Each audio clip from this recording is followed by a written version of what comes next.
স্বাধীনতা যুদ্ধে ঠিক কেমন ছিল ৭১ সাল, এটি এখন যারা বিশ্ববিদ্যালয়ের ছাত্র, কলেজের ছাত্র, তাদের তো জন্ম হয় না তখন। সেই জন্য তারা অনুধাবন করতে পারে না কত ত্যাগ তিতিক্ষার বিনিময়ে এই দেশটি স্বাধীন হয়েছে, কিভাবে মুক্তিযুদ্ধ হয়েছিল। গ্রামে গঞ্জে সাধারণ ছেলেরা একটা লুঙ্গি একটা গেঞ্জি পরে দৌড়ে এসে আমাদের কাছে এসে বলেছে, স্যার অস্ত্র দেন, যুদ্ধ করি।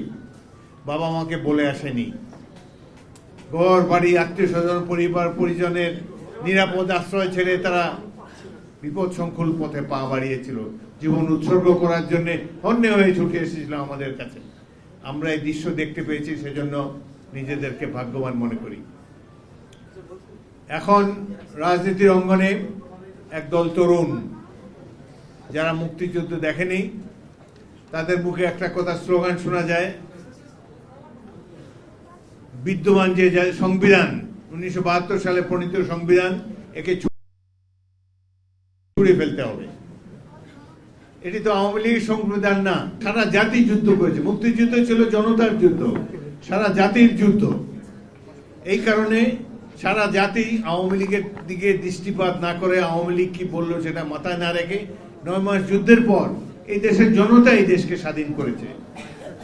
স্বাধীনতার পরে যে সংবিধান রচিত হয়েছে, এই সময় ঘটনাক্রমে তারা রাষ্ট্র ক্ষমতায় ছিল।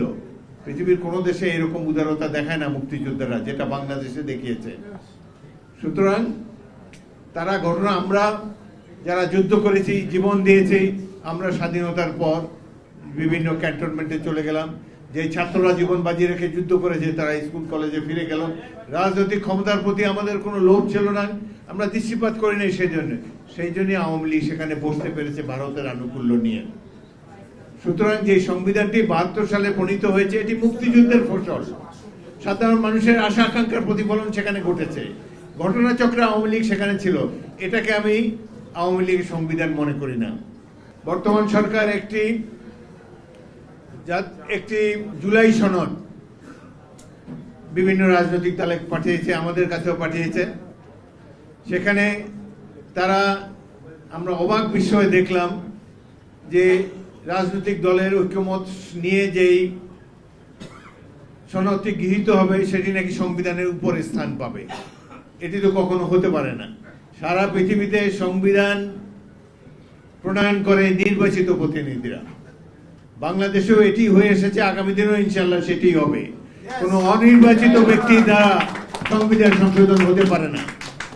আমরা একটি সুষ্ঠু নির্বাচন চাই, অন্তর্বর্তীকালীন সরকারের অধীনে আশা করি সুষ্ঠু নির্বাচন পাব, এবং সেখানে নির্বাচিত প্রতিনিধিরাই ঠিক করবে বাংলাদেশের সংবিধান কেমন হবে। এখানে যারা সদ্য সাবালক, জীবনে মুক্তিযুদ্ধ দেখে নেই, গল্পও শুনে নেই, হয়তো আজকের বাংলাদেশ দেখলে তো বোঝা যায় না যে এখানে একটা মুক্তিযুদ্ধ হয়েছিল।